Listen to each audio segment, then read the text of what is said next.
নমস্কার। প্রায় অনেক দিন পর আমরা বলতে পারি অনেক মাস পরেও হয়তো এই প্রথম একটু এফআইআইদের ডেটা পজিটিভ এলো। আচ্ছা, মাঝে হয়তো এক দুদিন এরকম বিক্ষিপ্তভাবে এফআইআইরা বাই করেছিল, কিন্তু এফআইআইরাও বাই করেছে আর মার্কেটও দারুণ রেসপন্স করেছে, এরকম দিন কিন্তু খুব কম দেখা গেছে। আজকে যদি দেখেন, আজকে এফআইআইদের ডেটা ক্যাশ মার্কেটে তারা নেট নেট বায়ার কিন্তু ছিল 809 কোটি টাকা। ঠিক আছে, এটা এমন কিছু বড় ফিগার নয় যেখানে গতকালেই 3900 কোটি টাকার মতো তারা সেল করেছে।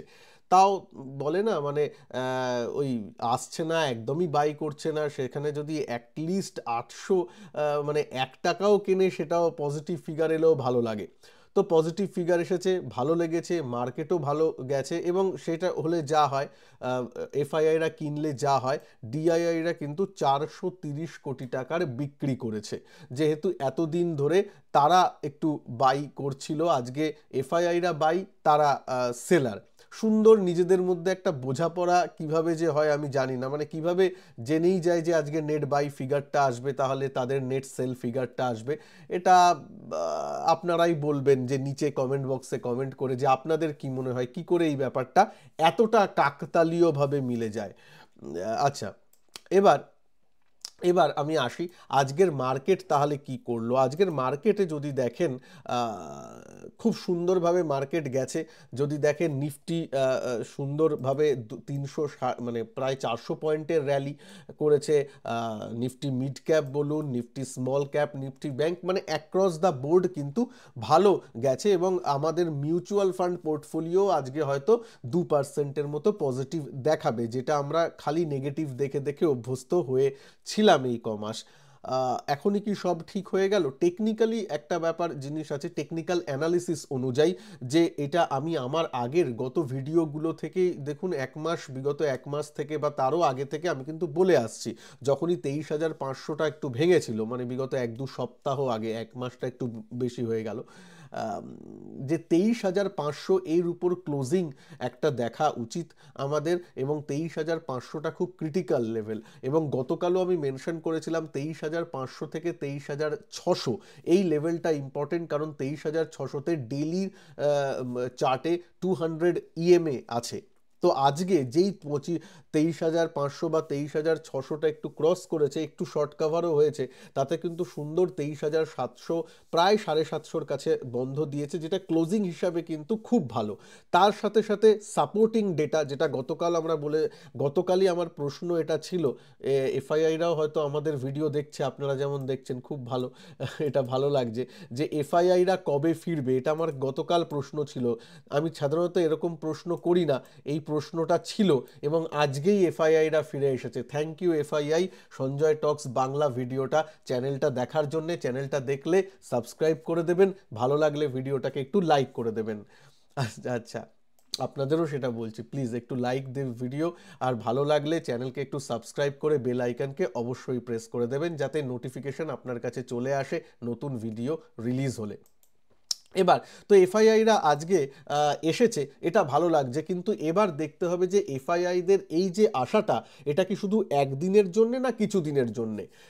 মানে এবার 3-4 দিন ধরে ওরা বাইং করবে, আস্তে আস্তে ভারতের সম্বন্ধে ওই নজরিয়াটা চেঞ্জ হবে, এটা একটু দেখার ব্যাপার আছে। নইলে আজকে একদিন বাই করলো, কালকে আবার সেলিং, তাহলে তো মানে কাল থেকে আবার সেলিং শুরু হলো, তাহলে তো আবার হয়ে গেল ব্যাপার। এর মধ্যে একটা একটু ফান্ডামেন্টাল একটু একটু চেঞ্জ হয়েছে, সেটা হচ্ছে গতকাল ইউএস মার্কেট একটা সময় সকালের দিকে প্রায় প্রায় ডাও জোন্স বলুন 600-650 পয়েন্ট মাইনাস ছিল, মানে 1 থেকে 1.5%, 2%-এর মতো মাইনাস ছিল ইউএস ফিউচার। তারপর যখন বাজার খুললো, তারপর রিকভারি অনেকটা করে নিল। কি হয়েছিল দেখুন, ট্রেড ওয়ার একটা চালু হবে ট্রাম্প এলে, একটা মোটামুটি ধারণা ছিল, যেহেতু উনি ট্যারিফ বাড়াবেন সব দেশের, সেটা কিন্তু বারবার বলছিলেন, চায়না, কানাডা, মেক্সিকো এইসবের উপর ট্যারিফ বাড়াবেন, বিভিন্ন ইম্পোর্ট এক্সপোর্টের উপর কর বসাবেন, এগুলো কিন্তু উনি ভোটের ক্যাম্পেন থেকেই বলে এসেছেন, এবং আসার পর কিন্তু সেগুলো শুরু করেছিলেন। এবার প্রবলেমটা কি হয়েছে, এটা কিন্তু অনেক জায়গায় ব্যাকফায়ার করেছে, কারণ চায়নাতে, তারপর ইভেন কানাডা, মেক্সিকো, তারা তারা পর্যন্ত, আমি চায়নাকে ছেড়ে দিলাম, মেক্সিকো, কানাডা, এরা কিন্তু খুব একটা উন্নত ইকোনমি ইউএস এর তুলনায়, তা তো একদমই নয়, ইউএসকে টেক্কা দেওয়ার মতো এরা নয়।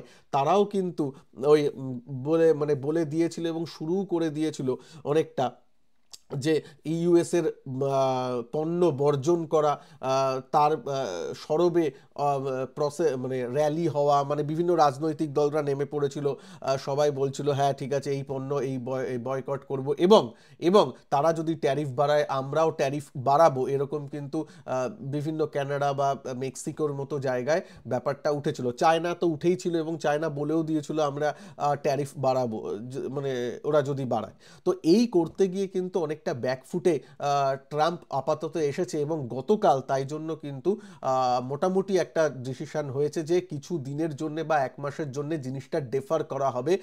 এই যে রেট হাইকিং বা যে ডিউটি হাইকিং যেটা বলছিল ট্রাম্প, সেটা উনি আপাতত স্থগিত রাখছেন, ঠিক আছে। এই যে ব্যাপারটা, এটাই কিন্তু মার্কেটকে একটু মার্কেটকে বুস্ট করে ইন দ্য সেন্স, এটাও ভাবে যে না শুধুমাত্র আমেরিকার ইকোনমি যে বাড়বে তা নয়, এই করের লড়াইটা বন্ধ, করের লড়াইটা হলে আসলে কি হতো, হলে সবার ইকোনমি একটু কমতো অন্যান্য দেশের, আর আমেরিকার ইকোনমিটা একটু বাড়তো। তাই জন্য হয়তো এফআইআইদের কাছে স্বর্গভূমি হয়ে উঠতো ওই নিজের দেশ বা ইউএস। এখন যখন দেখলো না সেটা তো অতটাও হচ্ছে না, সবাই তেমন একটু অন্যান্য দেশেরাও চেপে ধরছে, আমেরিকা যা চাইবে সেটাই হবে না, ট্রাম্পের পক্ষে ওই জিনিসগুলো একচ্ছত্রভাবে করাটা একটু অসুবিধা, তার জন্য হয়তো অন্যান্য দেশেও আমার এক্সপোজার থাকতে হবে, অন্যান্য দেশের ইকোনমি একদমই ভেঙে পড়বে না এতে, এটা হয়তো কিছু কিছু এফআইআইদের মনে হয়েছে। দেখুন এফআইআইদের মধ্যেও তো ভাগ আছে, হ্যাঁ, রাজনৈতিকভাবে ভাগ আছে, আবার কিভাবে তারা জিনিসটাকে দেখছে অ্যানালিসিস করছে তাদের মধ্যে ভাগ আছে। তো তার জন্য এই ব্যাপারটাকে লক্ষ্য করে আমার মনে হয় শুধুমাত্র আমেরিকাতেই থাকবো সেটা নয়, একটু বিভিন্ন অন্য দেশেও থাকবো, এটা মনে হয় তাদের মনে হয়েছে। তাই জন্য অনেক দিন বাদে হলেও তাদের ঘুম ভেঙেছে এবং 800 কোটি টাকার মতো কেনাকাটা করেছে তারা। এবার দেখা যাক অন্যান্য দিনগুলো কি হয়, ওদের যদি ইনফ্লোটা আসে তাহলে কিন্তু ভালো হবে। এবার অনেকের প্রশ্নটা থাকে যে দাদা সঞ্জয়, তো এফআইআইরা যখন সেল করে তখন তো ডিআইআইরাও কেনে, তাহলে বাজার বাড়ে না কেন?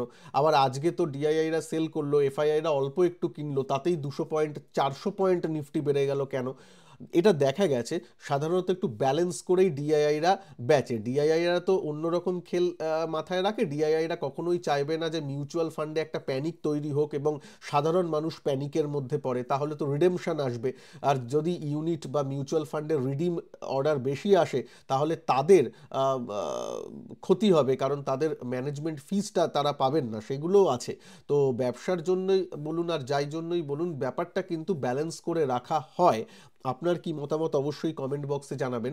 ব্যালেন্স করে রাখা হয় ইন দ্য সেন্স, আজকে যদি আমি সেলিংও করি তাহলে এমন স্টকগুলো আমি সেল করব না, রিলায়েন্স, এইচডিএফসি আর টিসিএস, এই তিনটেকে ধারাধার করে আমরা সেল করছি, ডিআইআইদের কথা বলছি, এরকম করব না, কারণ এই তিনটে চারটেই তো হেভি ওয়েট নিয়ে নিফটি তৈরি হয়। হ্যাঁ, তা এই তিনটে চারটে স্টককে যদি আমি একদম ফেলে দিই 2% করে, নিফটিও তাহলে যতই অন্যান্য কম্পোনেন্ট ভালো থাকুক, নিফটি সেই নেগেটিভেই বন্ধ হবে, সেটা আমি করব না। তো ওরকম ব্যাপারগুলো থাকে, হয়তো দেখবেন আজকে সেলিংটা একটু টুকটাক মিড ক্যাপ, স্মল ক্যাপ, যেগুলো একটু বাজে ধরনের স্টক, সেগুলোতে করেছে, যার ওয়েটেজও তেমন নেই, তার হরে ধরে ব্যাপারটাকে আমি ঠিক রেখেছি।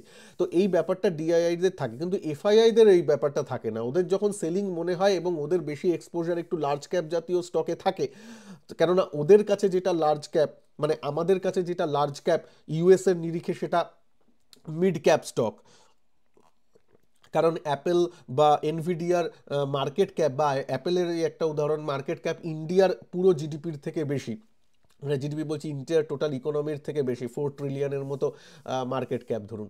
তো তাই আমি বলছি ব্যাপারটা এই ক্ষেত্রে ওরা যখন সেল করে, ওদের যে পোর্টফোলিওতে বেশি থাকে আমাদের লার্জ ক্যাপ, এফআইআইদের পোর্টফোলিওতে বেশি থাকে আমাদের লার্জ ক্যাপগুলো, তো তখন তারা যখন সেল করে, তারা কোথায় সেল করবে? এইচডিএফসি ব্যাংক, টিসিএস, ইনফোসিস, এইসব।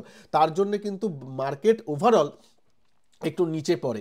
হ্যাঁ, মিড ক্যাপেও আমাদের মিড ক্যাপেও তাদের ইনভেস্টমেন্ট থাকে এবং সেগুলোকেও ভালো ভালো মিড ক্যাপে, তখন সেগুলোতে যখন সেলিং আসে পুরো মিড ক্যাপ সেক্টরও পড়ে, ইন্ডেক্সও পড়ে, তো তাই জন্যই এফআইআইদের সেলিংটা কিন্তু বাজারকে আরও বেশিভাবে আঘাতটা করে থাকে। আর আর ওদের তো তেমন দয়া মায়া নেই, আমাদের একদিন সেলিং মনে হলো তো চলো পুরো সেল করো। ডিআইআইরাও ওরকম করবে না, ডিআইআইরা সেল করলেও, সেল করতে চাইলেও একটু বুঝে শুনে করবে, যে একদিনেই পুরো বাজারে ফেলবো না। তো এই ব্যাপারটা আছে। আপনাদের মতামতটা নিশ্চয়ই ভিডিওর নিচে জানাবেন কমেন্ট বক্সে। তো এইসবের জন্য কিন্তু ব্যাপারটা হচ্ছে, এবং এই এই যে ডিআইআই এর আর এফআইআইদের মধ্যে যে একটা মানে সমন্বয়ের জন্য আমাদের বাজার আছে, নিফটি কে মানে মোটামুটি বাজারকে সেই কাজেই, মানে বাজারকে সেইভাবেই চালানো হয়, এইটা কিন্তু এই কদিনে একদম পরিষ্কার হয়ে গেছে। তো যাই হোক, আজকে ভালো দিক যে একজন বাইংটা এসেছে, এরকম যদি বাইংটা আসে এক দুদিন তাহলে কিন্তু ভালো। এবং 23,500-র উপরে যখন ক্লোজিং দিয়েছে, আমিও একটু বুলিশ মনোভাব পোষণ করছি, মানে টেকনিক্যালি আই অ্যাম বুলিশ নাও। যদিও এক দুদিন আরেকটু এফআইআই এর ডেটাটা যদি পজিটিভ আসে, that will give more confidence to the data. ঠিক আছে, মানে মানে যাকে বলে confluence, it will add more confluence to the existing positive data, যেটা 23,500-র উপরে ক্লোজিং দেওয়াতে তৈরি হলো। ঠিক আছে, আশা করি ভালো লাগলো ভিডিওটা, একটু লাইক করে দেবেন। ভালো থাকবেন, নমস্কার, জয় হিন্দ, বন্দে মাতরম।